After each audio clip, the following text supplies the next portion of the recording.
Hi friends, நான் உங்கள் செல்வி தேனி பொண்ணு. இது நம்ம வீட்டு ஃபங்க்ஷன் தான். யாரும் வீடியோவை ஸ்கிப் பண்ணிவிட்டு போயிடாதீங்க. நம்ம அக்கா, மாமா, பாப்பா தான். இன்றைக்கி வந்துட்டு ரிசப்ஷன்லேயே சந்தனம், குங்குமம், பூவு, கல்கண்டு, வெத்தலை பாக்குன்னு சொல்லிட்டு வரவேற்புக்காக எல்லாத்தையும் வச்சு ரெடி பண்ணியிருந்தாங்க. காலையில் 8 மணிலேருந்து 10:30க்குள்ளே விசேஷம். ஆனால் நாங்கள் முன்னாடியே வந்துட்டு யாரும் இல்லாத கடைக்கு டீ ஆத்துற மாதிரி யாருமே இல்லாத மண்டபத்தில் நாங்கள் மட்டும் வீடியோ எடுத்துகிட்டு தெரிஞ்சோம். ஏன்னா கொஞ்சம் அரேஞ்ச்மெண்ட் பண்ணணும்னு சொல்லிட்டு வெள்ளனாவே வந்தாச்சு. நானும் எங்கள் அக்காவும் யாருமே வரலாட்டி கூட வாங்க வாங்கன்னு கையை வச்சுட்டு வெளியில் வேறு நின்று கூப்பிட்டுட்டு இருந்தோம். எங்களுக்கே பார்க்க காமெடியாக தான் இருந்துச்சு.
ஆமாம், சீர் கொண்டு வரானேன்னு 10 தடவை பாட்டு போட்டு கூட யாரையுமே காணாங்க.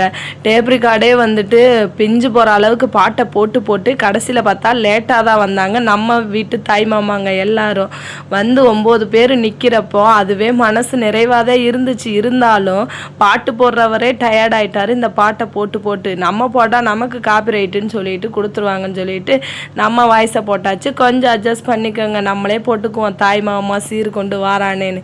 இந்த பாட்டை விட்டால் வேறு பாட்டே இல்லாத மாதிரி அந்த பாட்டு அப்போ இருந்து உண்மையிலே இதை கேட்குறப்பையும் மனசும் ரொம்ப சந்தோஷமாக இருக்குங்க. வெடி போட்டு எல்லாரும் நல்லபடியாக ஃபங்க்ஷனுக்கும் வந்தாங்க. எங்கள் அக்காவும் அப்படியே ரிசப்ஷனில் வாங்கன்னு சொல்லிட்டு இருக்க எல்லார் காலையும் கழுவிட்டு பொட்டு வச்சு குங்குமம் வைக்கணுமா. அவள் வீட்டு ஃபங்க்ஷனில் நீ மட்டும் செய்யினா நம்ம குறுக்கையும் சேர்த்து ஒடிக்கிறதுக்காக நீயும் வந்து சந்தன குங்குமம் வையும் நமக்கு ஒரு பதவியை கொடுத்துட்டாங்க. சரின்னு சொல்லிட்டு ஒரு ஆள்னா பரவாயில்லைங்க, 9 பேத்துக்கு குனிஞ்சு சந்தன குங்குமம் பூவுன்னு போட்டு அவள் காலை மட்டும் கழுவிட்டு விவரமாக தப்புச்சிட்டா. என்ன பண்ணுறது, எல்லாத்தையும் அக்கா தங்கச்சி கூட பிறந்தா அட்ஜஸ்ட் பண்ணி தான் போகணும் போல். நம்ம வீட்டு ஃபங்க்ஷன்றதுனால நம்ம கொஞ்சம் வேலை பார்க்கணுமோ, நம்மளவே வேலை பார்க்க வைக்கிறாங்க. குனிஞ்சு எத்தனை பேத்துக்கு காலை கழுவுறது. நான் சொன்னேன் ஒரு ஆளுக்கு மட்டும் கழுவுங்க, மற்ற பேத்தெல்லாம் உள்ள பற்றி விடுங்கன்னா அதையும் கேட்க மாட்டேறாங்க. எல்லாருக்கும் கழுவி எல்லாருக்கும் ஆழத்தை எடுக்கணும்னு சொல்லிட்டாங்க. நான் ஒரு டயத்தில் சொல்லிட்டேன், நீயே பாதி வச்சுக்கோ பாதி நான் வச்சுக்கிறேன். ஆனாலும் எங்கள் அக்கா இன்னைக்கு ஒரு நாளே அண்ணன் தம்பி எல்லாருக்காலையும் கழுவுனாதே உனக்கு தட்டில் போடுற காசை தருவேன்னு சொல்லிட்டா. சரி பங்கு தரேன்னு சொல்கிறப்ப நம்ம ஏன் விடணும். எத்தனை பேர் இருக்கீங்களா, வாங்கப்பா ஒரு 500 ரூபா தாளா போடுங்கண்ணா. அதில் ஒரு கல்பரேட்டு 50 ரூபா தான் போட்டுச்சு. அதையும் நான் நோட் பண்ணி வச்சுருக்கேன். எவன்னு சொல்லி கண்டுபிடிச்சும் கேட்டேன். உன் காலை கழுவுனதுக்காச்சும் ஒரு 100 ரூபா போட வேணாமாடான்னு. அது என் தம்பியாக தான் இருப்பான், ஏன்னா அவன் என்ன வேலைக்கு போகல அப்படின்றதுனால எங்கள் சித்தி அவ்வளோதே கொடுத்துருப்பாங்கன்னு நினச்சிட்டு காலை கழுவி விட்டாச்சு எல்லாருக்கும். அப்படியே வந்து சித்தி பசங்க 2 பேர், பெரியம்மா பையன் 1, 4 பெரியப்பா பசங்க, அண்ணான்னு சொல்லிட்டு எல்லாரும் மொத்தமாக ஒரே மாதிரி ட்ரெஸ்ஸை போட்டு சும்மா கலக்கிட்டாங்கங்க. உண்மையிலே எங்கள் அக்காவுக்கு ரொம்ப சந்தோஷம், அதை விட எனக்கும் சந்தோஷம்.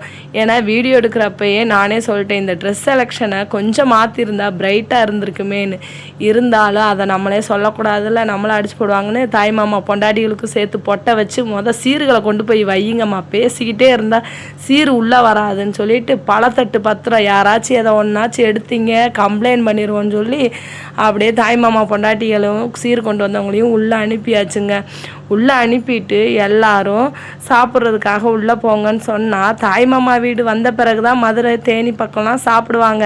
இப்போ எல்லாம் மாறி போச்சு. இவங்க வந்தது என்னமோ 10:30க்கு மேலே ஆகிப்போச்சா, எல்லாம் அடித்து பிடிச்சி சாப்பிட உள்ளே போயிட்டாங்க. எவ்வளோ மணி நேரம் வெயிட் பண்ண முடியும் நீங்களே சொல்லுங்கள். தாய் மாமாவாக இருந்தாலும் ஒரு மனசாட்சி வேணாமா? இத்தனை பேத்துக்கு பொட்டு வச்சு காலை கழுவுங்குள்ளேயுமே லேட் ஆயிருமே, ஒரு ஆளாக அனுப்பங்குள்ளேயும் இதுவே 1 hour ஆகி முடிஞ்சு போச்சு. எங்கள் அக்கா கிட்ட சொன்னேன், அப்படி எவ்வளோ தான் தட்டில் வருதோ அத்தனை காசு நீ என் கையில் தான் கொடுக்கணும்னு சொல்லிட்டு. கடைசியில் பார்த்தா நம்மக்கிட்ட 10 பைசா கொடுக்கல, காலை குனிஞ்சு கழுவுனது தான் மிச்சம். இந்த மாதிரி எத்தனை பேர் அக்கா பேச்சை கேட்டு ஏமாந்துருக்கீங்கன்னு மறக்காமல் கமெண்ட் பண்ணுங்கள். விசேஷ வின்னா வேலை பார்க்கணும் சரிதான், அதுக்காக இந்த வெயிலில் இப்படி போட்டு நம்மளை வாட்டி எடுப்பாங்கன்னு யோசிக்கவே இல்லை. அடுத்து அத்தை சீருன்னு சொல்லிட்டு அத்தை பையனுக்கும் எல்லாமே பண்ணி அவனையும் உள்ளே அனுப்பியாச்சு. எங்கள் அக்கா பொண்ணு பாவம் 5 மணிக்கெலாம் எழுப்பி ஒரு லெஹங்காவை போட்டு மேக்கப் பண்ணி அந்த பிள்ளையை கூப்பிட்டு வந்து நிற்க வச்சு அந்த பிள்ளை என்னையே முறைச்சி பார்க்குது, என்ன சித்தி எப்போதான் வருவாங்கன்னு சொல்லிட்டு. என்ன பண்ணுறது, ஒரு நாளைக்கு அட்ஜஸ்ட் பண்ணிக்கன்னு சொல்லிட்டு நம்மளும் அப்படி வந்த சீர் அத்தை கொடுத்தது தாய் மாமாங்க கொடுத்ததுன்னு ஒரு ஃபோட்டோவையும் எடுத்துகிட்டு அடுத்து அப்படியே ஃபங்க்ஷனும் ஸ்டார்ட் ஆகிருச்சுங்க. எங்கள் வீட்டு எப்படி ஃபங்க்ஷனை மதுரை சைடு இப்படி தான் கொண்டாடுவாங்க. எல்லோரும் வந்துட்டு நகை செய்கிறவங்க நகை, அது மாதிரி மோதிரம் போடுறவங்க, கை செயின் போடுறவங்களாம் அடுத்தடுத்த வீடியோ வரும். லாஸ்ட்டில் நான் வந்து பேசுகிறேன், அதிகமாக பேசுகிறேன்னு யாரும் திட்டிடாதீங்க. ஏன்னா இது கொஞ்சம் லென்த்தாக போய்கிட்டே இருக்கா, அதனால தான் உங்கள்கிட்ட நானே ரிக்வெஸ்ட் பண்ணி பேசுகிறேன். ஏன்னா விசேஷம் என்ன கசன்னு இருக்குமா, அதில் நம்ம வாய்ஸை போட்டாலும் கொஞ்சம் நல்லா இருக்குமே நினச்சி போட்டிருக்கேன். எத்தனை பேர் திட்ட போகிறீங்கன்னு தெரியல. உன் வாய் மூடவே மாட்டேன்னு கேட்ட எல்லாருக்காகவுமே என்னோடய வாய்ஸே இப்படிதேன்னு சொல்கிறதுக்காக தாங்க இந்த வீடியோ. எங்கள் வீட்டு தாய் மாமா சீரும் எப்படி இருந்துச்சு, எங்கள் ஊர் விசேஷங்களும் எப்படி இருந்துச்சுன்றதை மறக்காமல் கமெண்டில் பண்ணுங்கள்.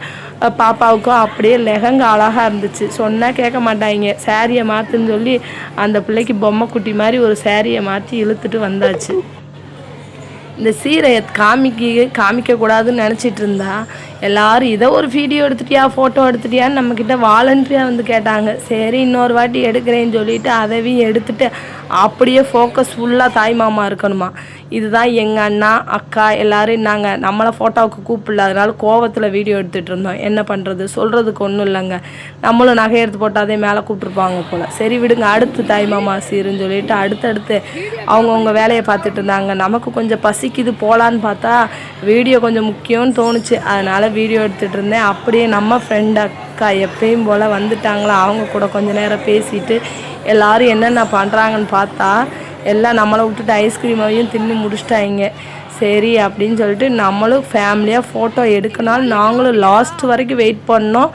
முடியலை, இந்த தாய் மாமா இம்சைகள் தாங்க முடியலை. சரி எல்லோரும் ஃபோட்டோ எடுத்து முடிங்க, அதுக்கு பிறகே நாங்களே போய்க்கிறோன்னு சொல்லிட்டு எல்லாரையும் எடுக்க விட்டுட்டு லாஸ்ட் அதே எடுக்கணும்னு சொல்லிட்டு நாங்களும் வெயிட்டிங்கில் இருந்தோம். இந்த சண்டைகள் இருந்தாலும் நாங்கள் இருக்கோம் தாய் மாமான்னு சொல்லிட்டு ஒரு ஃபங்க்ஷன் டயத்தில் ஒன்று சேர்ந்துக்கிறது தாங்க அண்ணன் தம்பி பாசம்னு.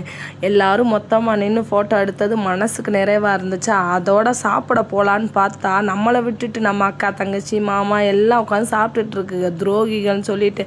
அப்படியே சாப்பாடுமே சூப்பராக இருந்துச்சுங்க. ஆனாலும் என்ன தான் கறிங்கஞ்சியாக இருந்தாலும் நமக்கு வெயிலில் வந்துட்டு இந்த மாதிரி சாப்பிடவும் முடியலை. இருந்தாலும் எல்லோரும் வீடியோவாச்சும் எடுப்போம்னு சொல்லிட்டு அப்படியே கிளம்பியாச்சு. என் தம்பி 2வது டிப்புக்கு உட்காந்துருந்தேன், என்னையே பார்த்துட்டு அவன் வேறு மறைஞ்சிட்டேன்.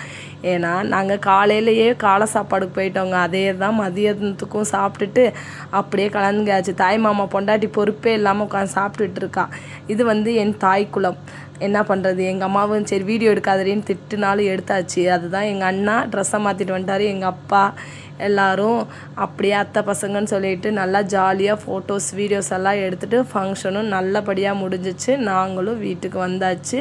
அப்படியே இன்னும் ஒரு 4-5 நாளில் ஊருக்கும் கிளம்ப வேண்டியதான். எங்கள் வீட்டு ஃபங்க்ஷன் எப்படி இருந்துச்சுன்றதை மறக்காம கமெண்ட்டில் உங்கள் வீட்டு பிள்ளையா சொல்லிட்டு போங்க.